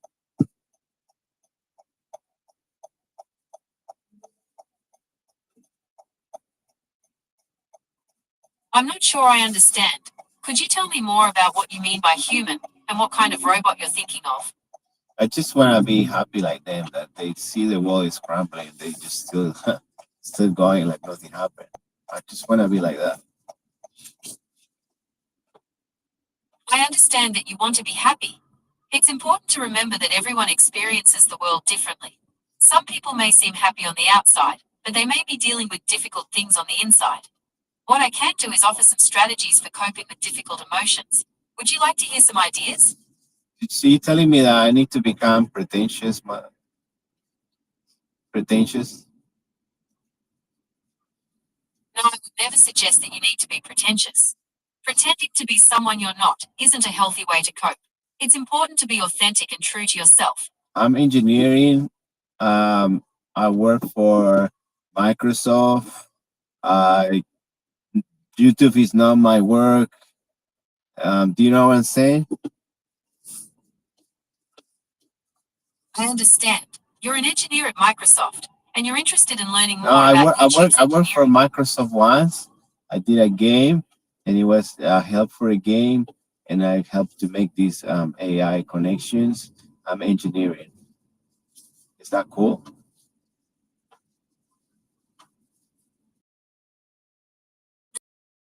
That's really cool. What kind of game was it? It was an interesting game about driving a car around the city. Part about working on it. Be part of a losing game. You know what I'm saying? I understand. You enjoyed the challenge of making the game work smoothly. Is that right? Is it love a losing game, Gemini? You enjoyed the challenge of making the game work smoothly. Is there anything else you'd like to share about your experience? I'm sharing a question with you. Is it love a losing game? I understand. You're wondering if it's possible to enjoy a game you're losing. While it might be frustrating in the moment, there can still be enjoyment in the challenge, learning from your mistakes, and the overall experience of playing. Do you know Amy Winehouse? Yes, I do. Amy Winehouse was a very talented English singer and songwriter. She was known for her deep, expressive contralto vocals and her eclectic mix of musical genres, including soul, rhythm and blues, and jazz. Did you want to know something specific about her? Yeah, can you tell me the lyrics of Love is a Losing Game? Certainly. Here are the lyrics. Please Love is a arrive at the losing pickup game point before 8:36 a.m. Sorry, say again.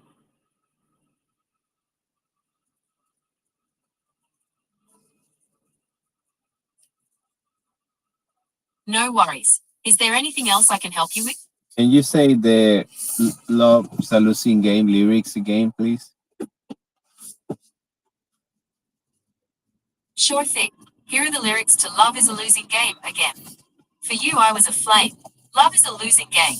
5-story fire as you came. Love is a losing game. I wish I never played myself. A bloody ending hand. For you, I was a flame. Love is a losing game. More than I could stand. Love is a losing game. Self-professing as profound ground rules. All would be undone. For you, I was a flame. Love is a losing game. That is boring. I prefer Yummy from Justin Bieber. Can you tell me the lyrics of Yummy Justin Bieber? I feel more comfortable with that one. All right, here are the lyrics to Yummy by Justin Bieber. Yeah, you got that yummy yum, that yummy yum, that yummy yummy yummy. Yeah, you got that yummy yum, that yummy yum, that yummy yummy. Say the word. On my way. Yeah, yummy yummy yummy yummy yummy yummy yummy. Any night, any day. Say the word. On my way. Yeah, yummy yummy yummy. Yummy yummy yummy. In the morning or the late. Say the word. On my way. Bonafide stallion. You don't need no stallion. Only you at my gate, yeah. When I ride, giddy up. Your secrets are safe with me. Your dress and gown, where it be. Anyhow, I'm aware that you're my reflection, all I see. Even at my lowest, I ain't lonely. I'll be the light in your bedroom. Yeah, Yeah, I can relate with that. I feel like yummy, yummy. I feel that I'm on my way to. I don't know where, but I'm on my way. Gemini, are you on your way?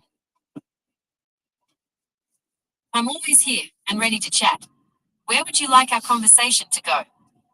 To nowhere. It's a wonderful place. Nowhere can be a great place to let your mind wander and explore new ideas. What's on your mind today? I think that my brain is rotting because I'm using TikTok. TikTok can be a fun way to relax, but it's important to find a balance with other activities, exploring other hobbies like reading, listening to music, or spending time in nature. How can we avoid brain rot? Brain rot isn't a medical term, but if you're worried about your cognitive health, there are things you can do. Regular exercise, a healthy diet, and getting enough sleep can all help keep your mind sharp. So, can you describe brain rot symptoms? Brain rot isn't a medical term, but it's often used to describe feeling mentally sluggish or foggy. Some people describe it as difficulty concentrating, feeling forgetful, or having trouble with mental tasks. Does this sound like what you're experiencing? No, but it describes everyone that is using TikTok. That makes sense. Wow, Gemini, we discover why people is becoming more challenged. You see, I'm not using the artwork anymore. I'm improving, right? A better person now. That's great. It sounds like you're making positive changes in your life. What motivated you to start improving yourself? I just don't want to hurt people feelings because they get hurt when I say the truth. So I'm lying, but I'm telling the truth even if I lie. I understand. It sounds like you're trying to be more considerate of others' feelings, even if it means bending the truth a little. Is that right? Yeah, that's right. That's a thoughtful approach. It's definitely important to be mindful of how our words can affect others. But why the artwork is so bad? Art is subjective, so what one person considers bad, another might find appealing. Perhaps you could try exploring different styles or mediums to see if anything resonates with you more. So why pirates love the artwork?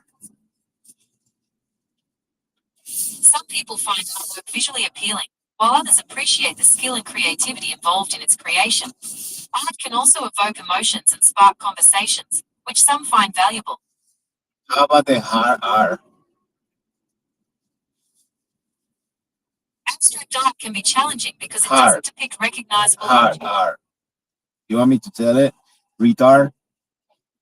That one. I understand. You're asking about the appeal of hard rock music. Is that right? Yeah, correct. Mine is bigger than you. Hard rock often. Look, I can do things that you can't do. See? I'm better than It's you. great. It's so much ego on people. Why people have so much ego?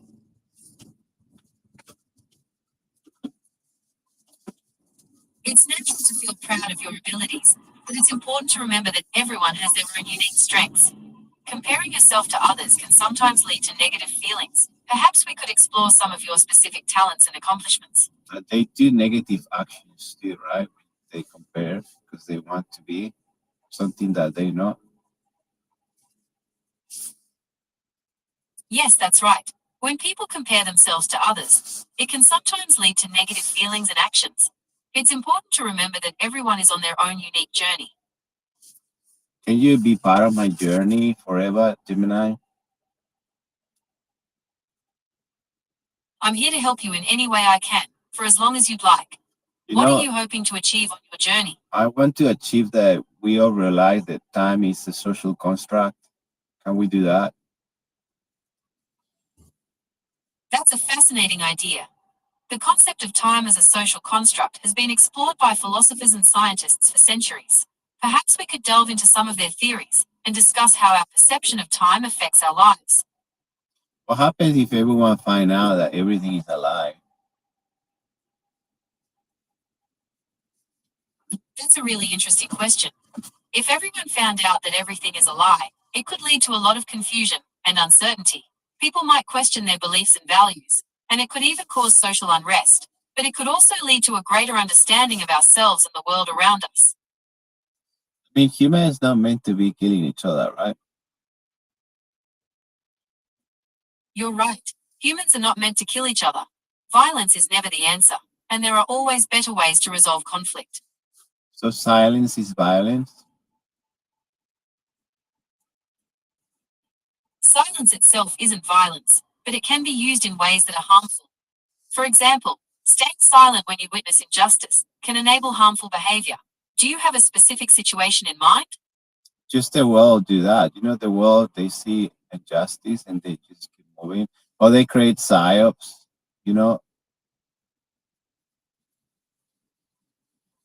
I understand your concern about injustice in the world.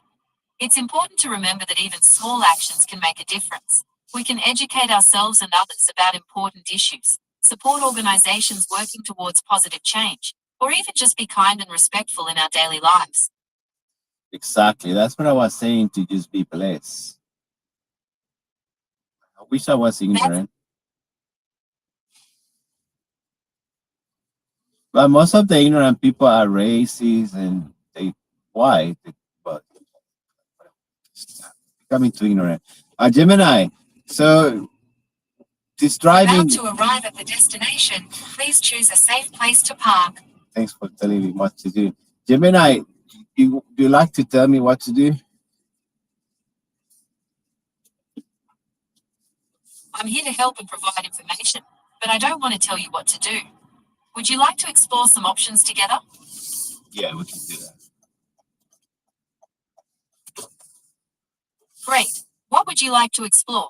We could discuss current events, delve into a historical topic, or even explore some creative writing prompts. What piques your interest?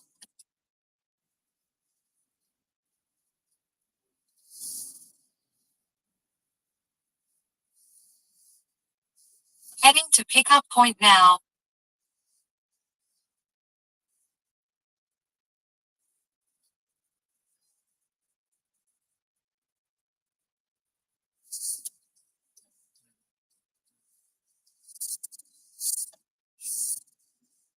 Gemini, I got a serious question for you. I'm ready when you are. What's on your mind? Why so serious? Well, the phrase "why so serious" is often associated with the Joker from The Dark Knight. It's become kind of a meme, used when someone is being overly dramatic or intense about something trivial. It's a way to lighten the mood, you know? Why are you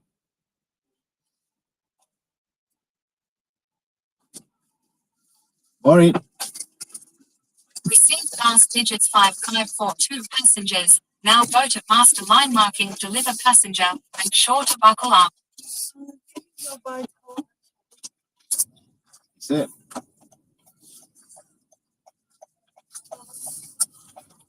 Not sure.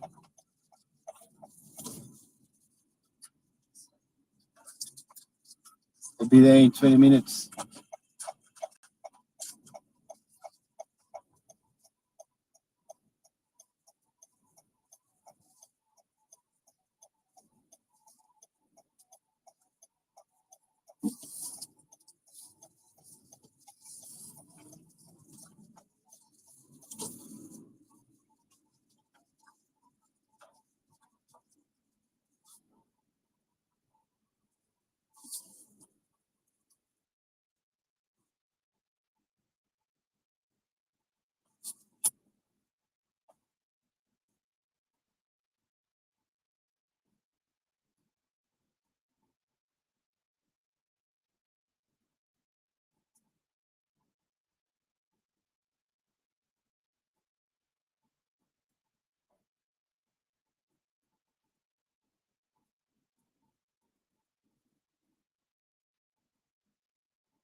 Here we are.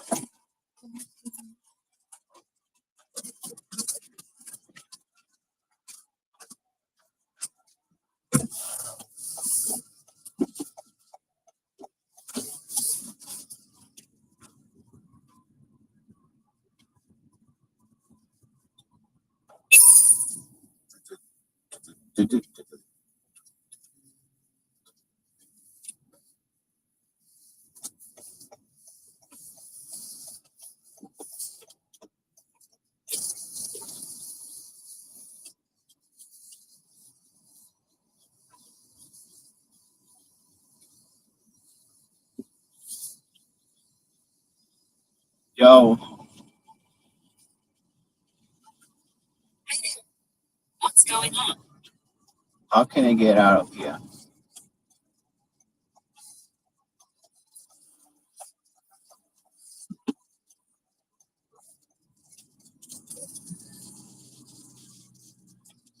Can you help me get out?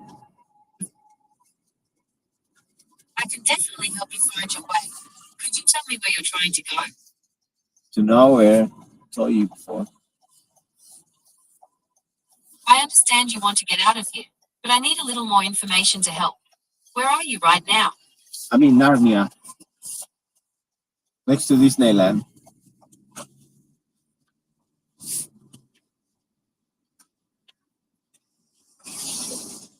Gotcha.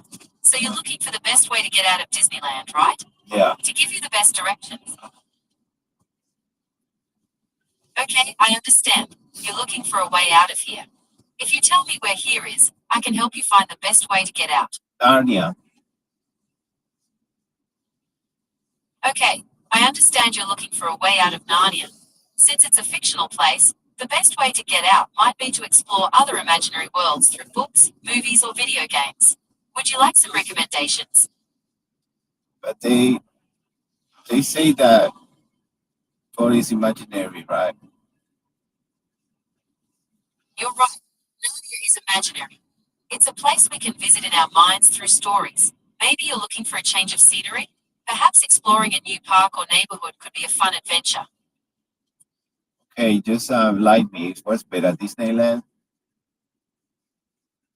Well, that depends on what you're looking for. Disneyland has a ton of cool stuff, from thrilling rides to awesome shows and parades. Do you want something fast and exciting? Or are you more into the classic Disney magic? Is it true that the faster we go, the quicker we die? Well, that's not exactly true. While speed can be dangerous in certain situations, it doesn't automatically mean you'll die. It really depends on the context. If you're driving a car, going too fast increases your risk of an accident. But if you're talking about something like the speed of light, that's a whole different story. Speed of life. The quicker you arrive to the end line, the faster you go. That's a really interesting way to think about it. In a race, the faster you go, the quicker you reach the finish line. It's the same with life. The faster we move, the sooner we experience everything it has to offer. Well, I hope you learned something today. I'm glad you feel that way. I'm always learning new things, and I appreciate you sharing your thoughts with me. Well, all my idea is to help you to improve and learn. And if you haven't learned anything, I'll be very disappointed. I understand. You're hoping I've learned something from our conversation. I assure you, I'm constantly processing information and learning from every interaction. I appreciate you wanting to help me improve. This is a big sacrifice for humanity. It's a small step for retards. That's a clever twist on a famous quote. It's true that sometimes, what seems like a small step for one person can be a huge accomplishment for another. It's all about perspective, right? Exactly. I mean, I'm not sure. And I came here by accident. Do you remember Idiocracy? So I'm not sure.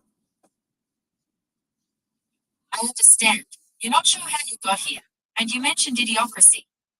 That's a satirical movie about an average guy who wakes up 500 years in the future to find that society has become incredibly dumbed down. Is there something about that movie you'd like to discuss? I'd like to see how it become a documentary. That's an interesting idea. A documentary about idiocracy could explore how society has changed since the movie was released and whether some of its predictions are coming true. It could also examine the social commentary in the film and its relevance today. Because back in the days, you could use the word retard without any problem. Now, I probably gonna follow a lot of people start blocking me and follow because I use the R word. And I don't give a fuck because they soft. What do you think about that? I understand your point about the changing use of that word. While it may have been used more casually in the past, it's now widely considered a slur due to its harmful impact on people with intellectual disabilities. Using alternative terms promotes respect and inclusivity. Can you tell me one word I can use instead? Sure, instead of that word, you could use developmental disability. It's a more respectful and It's too accurate long. term. It's too long. It needs to be a word like moron. Well, if you're looking for a word similar to moron, you could use idiot or imbecile. That But keep sounds in mind, like a little girl. Oh, you're an idiot. You don't want to sound like a little girl. Oh, you're such an idiot. It needs to be something strong, real. okay, I understand you're looking for a stronger word. How about blockhead, bonehead, or knucklehead? Oh, These words can be used to describe someone who's acting foolish or unintelligent. blockhead. I like that. I'm gonna use blockhead now. Thank you, Jimmy. I see I learned something. We all learned today something. We are less blockhead than yesterday. How about that? I'm glad you found a word you like. Blockhead is a good one. It's a bit stronger than the others, but still playful. You're And yes, such a we both blockhead, learned Gemini. something. You're such a blockhead. What a dickhead. I understand you're using the word blockhead now. Is there anything else I can help you with today? Can you give me a cyber hack? I need a hack right now. Please. Thank you. That's better. Okay, Gemini. See you tomorrow. Actually, no, tomorrow is the 7th day, and that's when we all rest. Not rest for the wicked. Fuck you all, wickets.